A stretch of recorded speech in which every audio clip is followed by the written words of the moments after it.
Mika March is upon us. We talk about Mika Zibanejad's incredible resurgence, and we also discuss why the Rangers should probably be looking to go back to Igor Shesterkin tonight.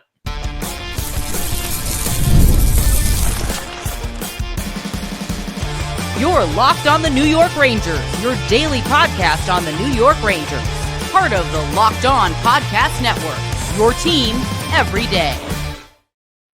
Welcome back, Blue Shirts fans, to episode number 1268 of the Locked On New York Rangers podcast. I'm your host, John Chick. Just want to thank you guys, as always, for making Locked On New York Rangers your first listen every day. We are free and available on all platforms, including YouTube. And today's episode of Locked On New York Rangers is brought to you by Monarch Money.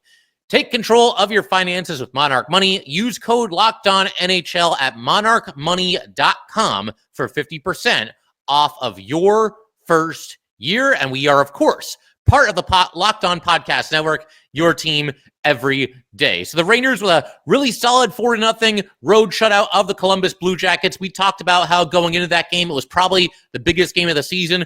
We're going to be saying that a lot down the stretch here. I will admit that. But the bottom line, going into last night's game, you're neck and neck with this team for the last playoff spot. You can kind of take a stranglehold, or not really a stranglehold, but you can get the inside track, I guess we'll say, on the Blue Jackets the rest of the way if you win this game. That's exactly what the Rangers did, and they did so in what I would say fairly convincing fashion. The 4-0 final is maybe slightly misleading because they had a couple of late goals, including an empty netter. But nevertheless, this is a game where it felt like the Rangers mostly played well, were mostly in control, and mostly got contributions pretty much up and down the lineup. A lot of the Ranger, star players, the big name players seem to be having something of a resurgence here, and none more so than Mika Zibanejad. I think part of this has to be the JT Miller effect. We'll talk about that a little bit in just a second here as well. But you look at what he's done over the last about 6 weeks or so here, it's basically just a complete 180 from where he was at the start of the season to where he is right now. Not just with the numbers. I mean, that's all well and good, but just the mindset and the way that he's playing the game, the fact that he's just so much more on his toes now than he was early in the season, just looks like he's energized and focused and actually happy and excited to be out there. We didn't see a lot of that from Mika Zibanejad early in the season. We're seeing a bunch of it recently. And he came up with a huge play early in this game. This is the only goal for a long time in this game. The Rangers went up 1-0 early in the first 2 minutes here. And then after that, it took them a while to eventually build on the lead. But bottom line, you've got a situation here where Mika Zibanejad does a fantastic job going into the offensive zone on the forecheck and applying pressure. And it's simple hockey, but this is big. I mean, this is an element, not just from Mika, but the entire Ranger team that for a long time this year has been so sorely lacking that it really stands out when they start to do at least a little bit better of a job with this. They actually do apply some pressure on the forecheck. There was none of that for a good chunk of this season. But Mika goes in there. He's right in the face of the Columbus D-man who's got the puck. I believe, who was it? I forget who it was. Bottom line, Columbus has the puck. Mika's applying pressure. He's able to poke the puck away from the defenseman, and the puck goes backward behind the goal line, sort of into the corner, not right in the corner, but in that general vicinity there. And Mika wins the race to the puck. The Columbus goalie actually also came out of his crease and was looking to make a play. And Mika, fends both of them off and backhands a pass to the center of the ice, right in front of the net there. And there's Alexis Lafreniere. He's following the play, and he's got an easy backhanded tip-in goal. But just great hustle here by Mika Zibanejad, making the whole thing happen.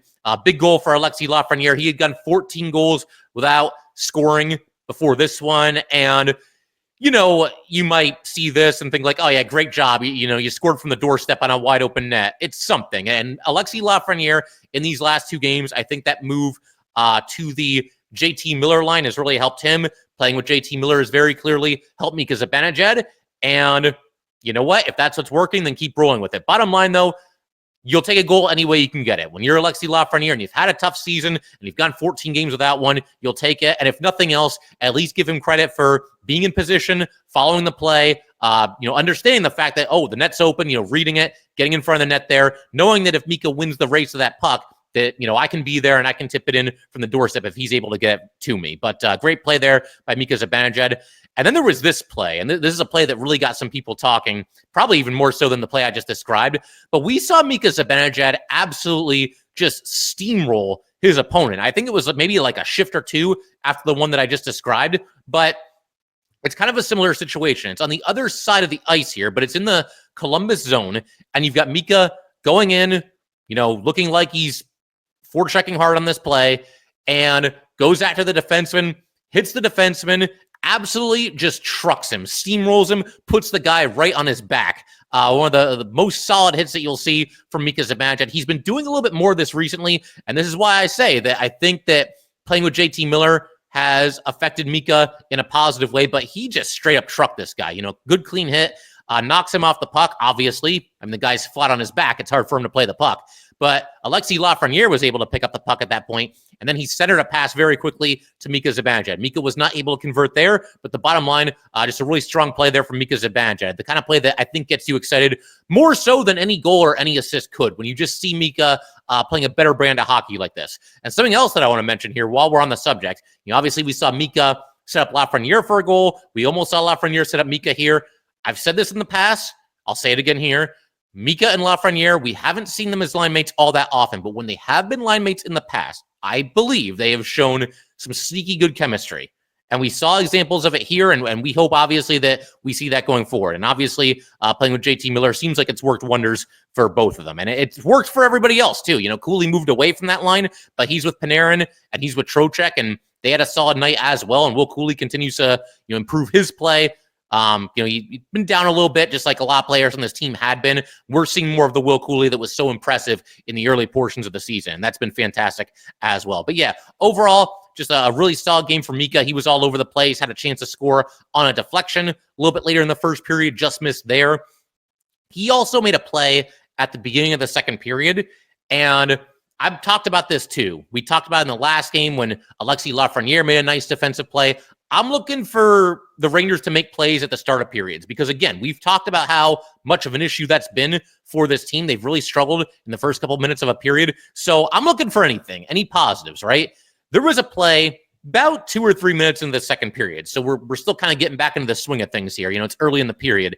And it looks like Columbus is going to leave the zone. It looks like it's going to be a pretty easy exit. Mika steps up at the Columbus blue line, does not allow it to happen, puts a hit on his guy. It wasn't nearly as big as the other hit that he threw in the first period, but it was enough to get the guy off of the puck. The Rangers took possession, and the Rangers had an offensive zone possession here that must have lasted at least 30 seconds. I would say probably more like 45, and they were swarming. A lot of good passing, a lot of good shots at the net. Didn't end up scoring, but nevertheless, I think it's still important to come out playing strong at the beginning of periods, especially for this Ranger team when we know how much of an issue that's been. So again, just one of those tone-setting plays. It was only 1-0 when this happened. Just a really nice play there by Mika Zibanejad. Good defensive play and a really strong shift by that line on the strength of that play that Mika Zibanejad made. But yeah, the turnaround just been crazy for Mika. You look at what he did at the end of 2024. And again, the entire Ranger team was terrible at the end of 2024. November and December were like a nightmare that we could not wake up from. But, Mika, he was among the biggest offenders as far as guys that just looked like they didn't want to be there and guys that were struggling. His last 8 games of 2024, Mika Zibanejad, 0 points and was a -8. If you look what he's done since we've gotten into 2025 here, 31 games for Mika Zibanejad, he has scored 9 goals, has 19 assists, and is a +3. And from February to now, it's gotten even better. And that kind of coincides with the JT Miller trade. Been playing a lot of games with JT, obviously. February until now, Mika Zibanejad has really stepped up to a whole nother level. In that time, 17 games, 6 goals, 14 assists, and he's a +6. And in those 17 games, only 4 times out of the 17 has he not recorded at least 1 point. So he's stepping up his game in virtually every area. The penalty kill remains a big strength for the Rangers. Mika was very good on the penalty kill in this game as well. Stole the puck on one occasion, had a couple of timely clears. So you know what? You can feel however you want about Mika Zibanejad. I know there's some people that are going to still prefer if the Rangers move on in the offseason. He's got the full no-move clause, so if he doesn't want to go anywhere, he doesn't have to. And certainly, hey, if a team comes calling and Mika wants to go there, I wouldn't necessarily say no to that either. And I don't think that how he's playing now excuses what happened, for a big chunk of the season in 2024. Although, again, there's a lot of Ranger players you could say that about. But the bottom line, even the biggest Mika critics, you got to admit, this is a heck of a lot better, what we've seen over these last 6 weeks here. And to a lesser extent, really all of 2025, but in particular, February and March. Those are the 2 months where he's really picked things up, and it's fantastic to see. And if this team is going to make the playoffs, you got to hope that Mika's going to be right in the middle of that. So we'll keep everything rolling in just a second. I want to talk about Adam Fox and his return to the lineup, as well as the interesting decision made by Peter Laviolette to make Carson Soucy the odd man out. He was the healthy scratch for this game. So we'll discuss all of that in just a second. All right, we just want to take a minute to let everybody know that today's episode of Locked On New York Rangers is brought to you by Factor. Eating healthy does not have to be complicated. With Factor, you get chef-made, dietitian-approved meals that are ready to heat and eat in just 2 minutes, so you can fuel your body without the hassle of cooking. Factor meals arrive fresh, never frozen, and with 40 options across 8 dietary preferences each week. You can customize your menu to fit your goals, whether that's Calorie Smart, Protein Plus, or Keto. Beyond just meals, Factor also offers smoothies, breakfast, and snacks, so you can always have something nutritious ready to go. Eat smart with Factor. Get started at factormeals.com/factorpodcast and use code FACTORPODCAST to get 50% off your first box plus free shipping. That's code FACTORPODCAST at factormeals.com/factorpodcast to get 50% off plus free shipping on your first box. All right, we'll go ahead and keep everything rolling here on Locked On New York Rangers. Have to give out a huge shout out to the everydayers, as always, for sticking with this team, sticking with this podcast throughout what has been obviously a very challenging, at times very trying season. But in our next episode, going to be discussing everything that happens between the Rangers and the Oilers. They're going to be back in action at 7 o'clock tonight. The Rangers are going to be at home for that game. It's the start of a 4-game homestand for the New York Rangers. All 4 of those games are against teams from Canada. And in fact, all of the Rangers' next 8 games are against Western Conference teams. And then the final 7 games of the season, all against Eastern Conference teams, including 4 games against Metro Division opponents. So kind of an interesting way to do it. I don't really have any deep thoughts on that one. Just kind of wanted to let you guys know what's coming up. But bottom line, all the games are important no matter who you're playing. And obviously, this is a big test against the Oilers a little bit later here tonight. But to continue talking about this game and kind of a storyline going into this game and coming out of this game, Adam Fox is back. That's awesome. I thought he looked good in his return. And Carson Soucy was the odd man out. He was a healthy scratch. So we'll start with Adam Fox, and then we'll get into that decision to make Soucy the odd man out. Fox ends up missing a total of 8 games over the span of about 3 weeks. He had last played on February 25th against the Islanders. And you know what? He's back not a moment too soon. There have been games where the Rangers have struggled defensively, and you feel like Adam Fox can obviously help them in that area. Now, Fox, I'll be the first one to admit this. He went through a rough patch this season. I feel like there was kind of a spotlight on his struggles during the Four Nations. He did not have the best showing in that tournament. Got replaced very quickly on the top power play unit by his opponent in this game, Zach Werenski. He's had his ups and downs this season, just like pretty much every player on the Rangers. But the bottom line, this guy does make the Rangers, a much better team. And one of the biggest areas where I think certainly he can help the Rangers right now is the power play. You know, he's got to bring it in every area of the game. And we know he's out there for a ton of time on the power play, ton of time on the PK, obviously a ton of time at even strength as well. He tends to really rack up the minutes. But as far as the power play is concerned, the Rangers, in Adam Fox's absence, went a grand total of 2 for 26. That obviously is not good. We saw Zach Jones get some run with the top unit. We saw Keandre Miller out there as well. The two of them, they did what they could, but I think when you watch them in action and you compare this power play from where it usually is when Adam Fox is there to where it was when he wasn't there, I think you can see a pretty big difference. Adam Fox is the undisputed quarterback of the New York Rangers power play, does a heck of a job in that role. And like I said, back not a moment too soon. Now, we didn't get to see a whole lot of the Rangers' new look power play, which is really the old look power play, but they had Fox back out there on the top unit. They only got one opportunity. There was only one penalty against Columbus in this game, and the Rangers did not score. Overall, I thought they looked good, though. You had Fox, you had Panarin, you had JT Miller, you had Mika, and you had Kreider. And, Mika had a really good chance to score there. He had a one-timer from kind of like the slot area. Kreider almost was able to bury a rebound. And Adam Fox, he didn't have the puck a whole ton on this power play. He had it kind of early when the man advantage started, but I thought he was making good reads, good crisp passes. Looked like he picked up pretty much right where he left off. And he is big for that Ranger power play. I don't think that can possibly be denied. Something else that I thought was kind of funny is that, he actually continued a point streak in this game. I want to say he's now up to 8 games in a row as far as, that many games in a row with at least 1 point for Adam Fox.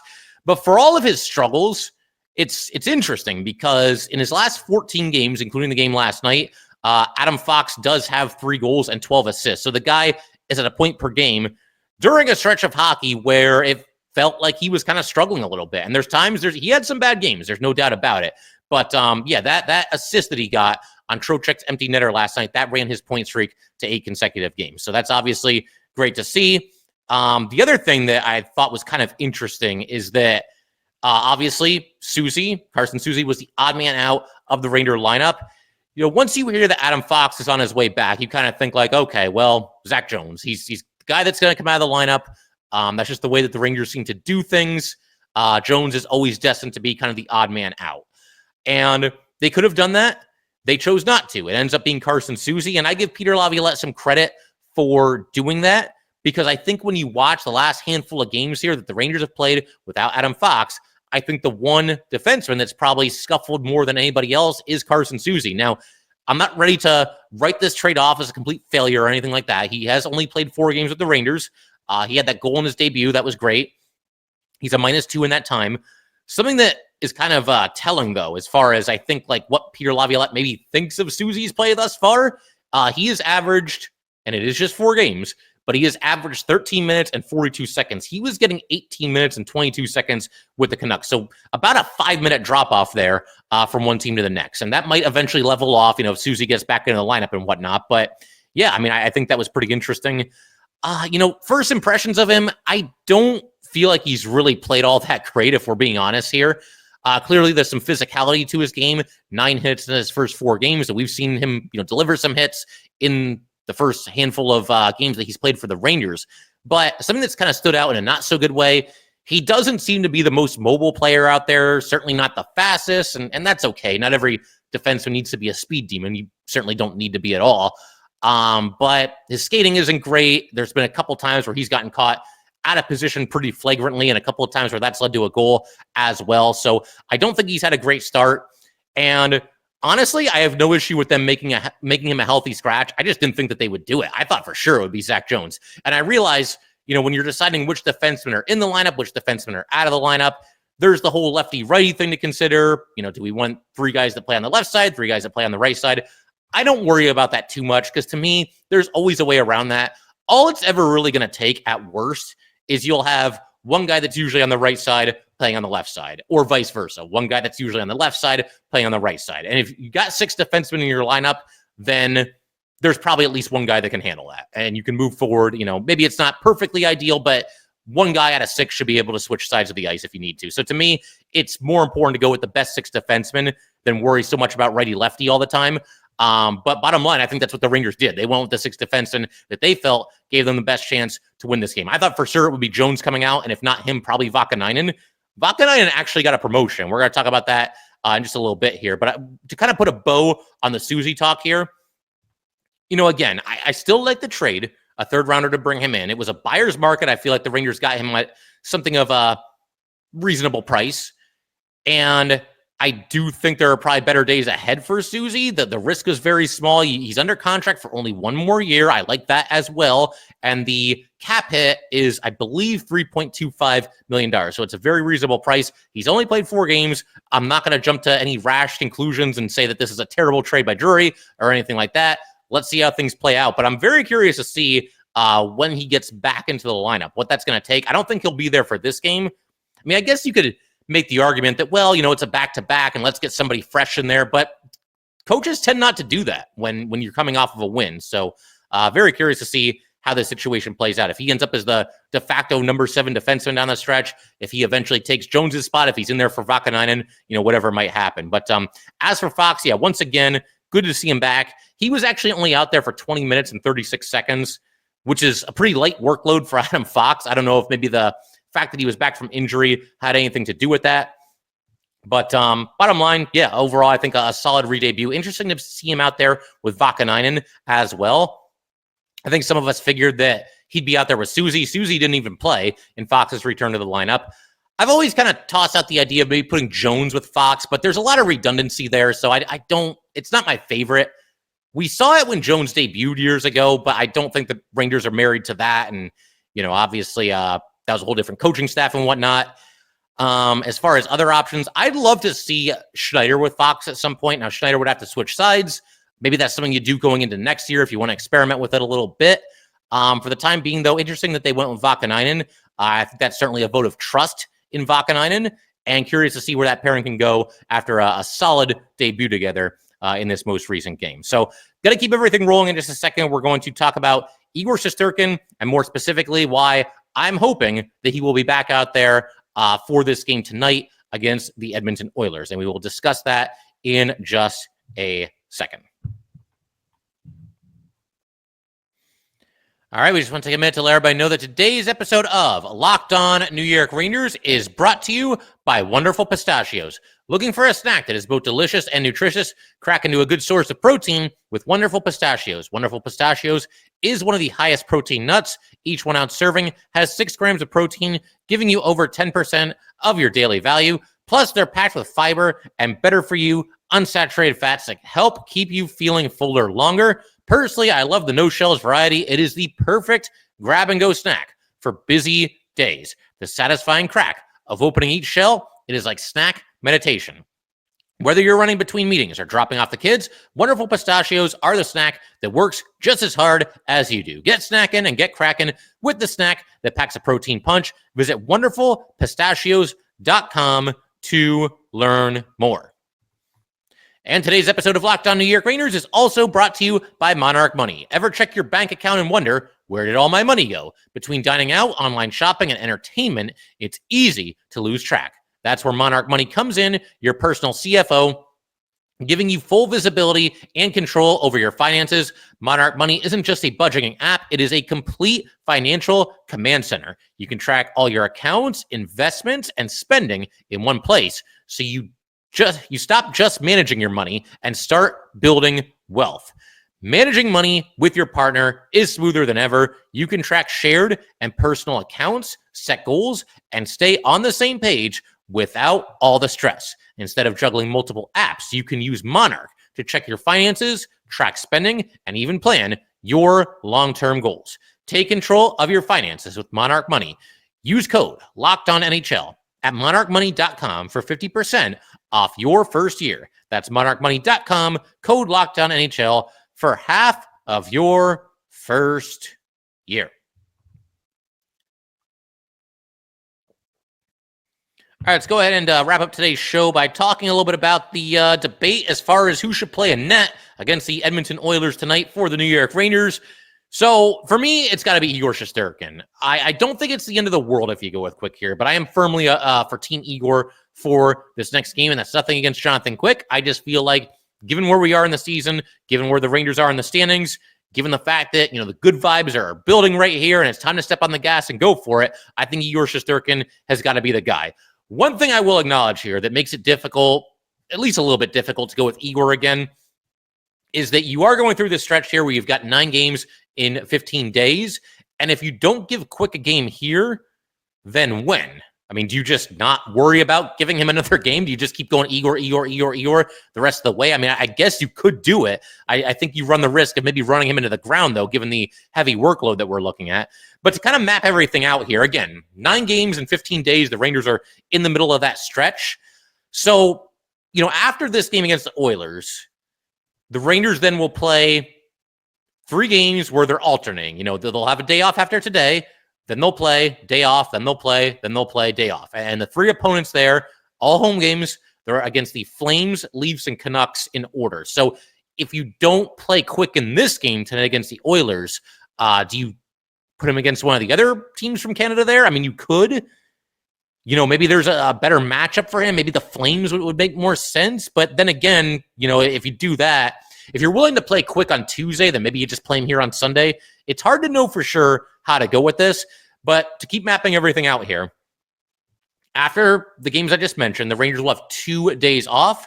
Then they are at the Kings, and then 2 more days off after that. Now, they are playing Quick's former team in his old stomping grounds there, right? So you could go with him for that game. But I don't think I would do that either because there's no need to. There's 2 days off before that. There's 2 days off after that. And if you give Quick that game, now Igor's out for like a whole week. And that's too much time. You don't want Igor to miss that much time, especially when he's on a roll like he is now. So then after that, you've got a back-to-back against the Ducks and the Sharks. I think maybe Quick plays one of those games because they're weaker opponents and it is a back-to-back. It's a tough call. But for me, maybe in some ways you just stop worrying about all that. You just say, you know what? We got to win a game today, right now. We're in this absolute dogfight for the final playoff spot there, maybe the final 2 playoff spots.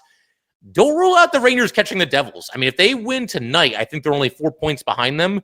So that's not completely off the table either. That's at least possible. But we're so fixated on these wild card spots. All of a sudden, number 3 in the Metro is not such a wild idea. They would have to obviously play very well, and the Devils would have to continue to tail off. But I think that's at least possible. But back to the goalie debate here.